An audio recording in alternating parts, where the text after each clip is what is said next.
Hello everyone, it's Shannon here, and welcome to Card Crafters Collaborative Video Hop. The theme for this hop is Spring Florals, and in my video today we're going to create these two floral cards featuring a technique, a 2-for-1 technique, using a large stamp from Pinkfresh Studios. The stamp set I'm using today is called the Cosmos Bunch stamp set from Pinkfresh Studio. It has a large floral grouping. I recommend a large floral grouping for today's card. A stamp with just a bunch of flowers and leaves all together.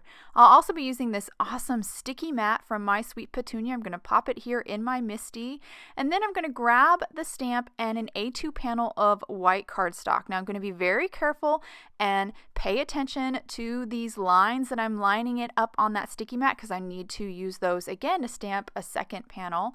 And then I'll position this stamp on the upper half of my panel, and also towards the left a little bit, because there's some flowers that are kind of hanging below the main grouping.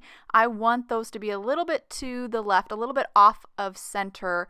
So when I stamp the bottom half, I can get that bottom half of flowers as close as possible to the top half without any overlapping. I then inked the stamp in VersaMark ink because I am going to do some heat embossing, and I'm pouring over some detail black embossing powder from Hero Arts. Once I pour that over and kind of clean up any excess, I'll then heat set with my heat tool, and I'll be done with that first half of my white panel. Now I have my second panel here. This is a colored cardstock panel, obviously kind of doing a tone-on-tone look. Lined it up with those same grid lines on that sticky mat as I did the white panel, and then I will just ink up this stamp with apricot ink from Pinkfresh Studio. Again, a tone-on-tone look here, and I stamped it a couple times to make sure it was nice and intense. Now I have my two panels with that floral image in the same spot on both of them. Now I've positioned that white panel in my MISTI on my sticky mat again, arranged my flowers so that the top half, which was once the bottom half, is it's kind of covering as much as I can without overlapping, and then inked it up with VersaMark ink once more. And now I'm going to pour over some black embossing powder, tap off the excess, and then heat set with my heat tool.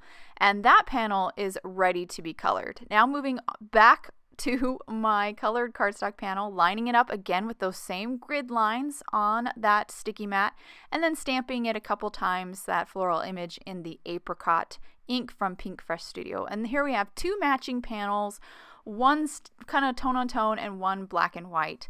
Now we're going to use these stencils for the Cosmos Bunch flowers and just quickly color these images. The stencils make this super easy. I'm going to start with the stencil 1, and I have a couple oranges picked out for some of these Cosmos, starting with Peach Fizz for the orange flowers, and then a little bit of apricot in the center.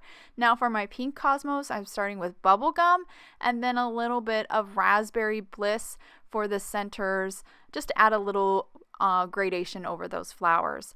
Now we're moving on to stencil 2. This stencil is just for these little white flowers in this floral arrangement, and I'm just going to quickly ink blend those with Lemon Whip. So just a real simple, just one yellow over those. Now we're moving on to kind of the detail layer for all the flowers. For the orange Cosmos, I'm going back to apricot and ink blending those detailed areas with that darker shade of orange. And then I'm moving over to the pink flowers using Raspberry Bliss again, my darker pink, and then Marigold for the centers of our little yellow flowers. Now for the fourth stencil, it's for the leaves, the base for the leaves. I'm going to start with Fresh Pear and quickly ink blend kind of a base for all the leaves. And then I'll move on to my darker shade, which is Olive, and just ink blend kind of the tops of the leaves with that darker shade. Now we're on to our final stencil. This is stencil 5, the detail layer for the leaves. Just going to ink blend all those detail layers with Olive, and that will actually complete my ink blending. I'll just repeat this process for the bottom half and ink blend that as well. I did ink blend some of the Cosmos a little orange in a different spot, but it's all the same colors.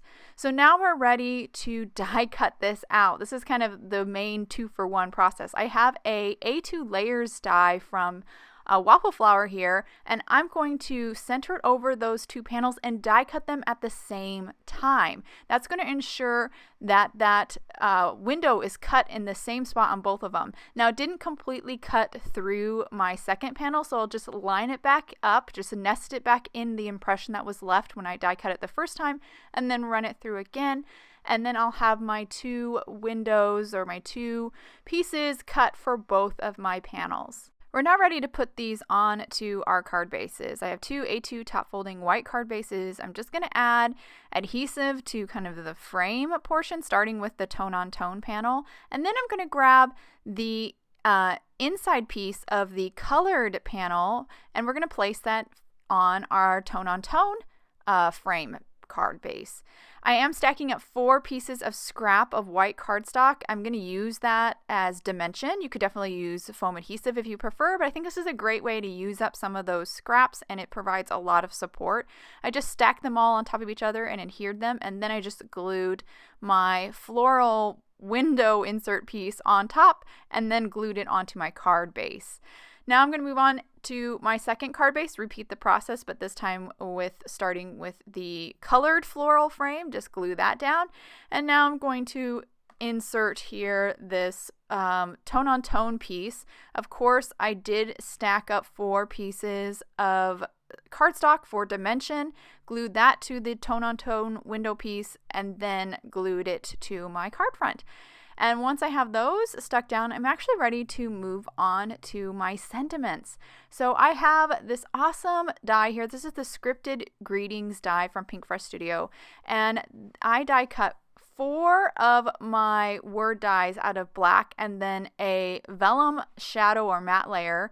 I'm going to first stack up 3 of my word die cuts together. So I stacked up 3 of those hellos together. Now I'm going to add adhesive to the top of those 3 stacked ones, and then just press off the excess onto a scrap piece of cardstock, and then stick down my vellum shadow layer or my vellum matte layer, and then I'm going to finish it off with this last black hello. Just add adhesive, kind of remove the excess.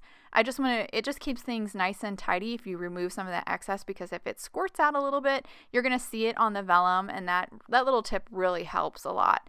So now I'm going to move on to the thanks and just repeat that process. So I have my 2-dimensional word sentiments ready, and now I'm going to do some sub-sentiments. I have the Simply Sentiments stamp set, 2 of them, a thank you one and a hello, pulled off 2 sentiments from those sets, and I'm just going to heat emboss them. So I did apply some anti-static powder, stamped them in VersaMark ink. Now I'm just going to dip them into some white embossing powder, heat set of course with my heat tool, and then I went ahead and trimmed them off camera with a craft knife, and also added some foam adhesive to the back side.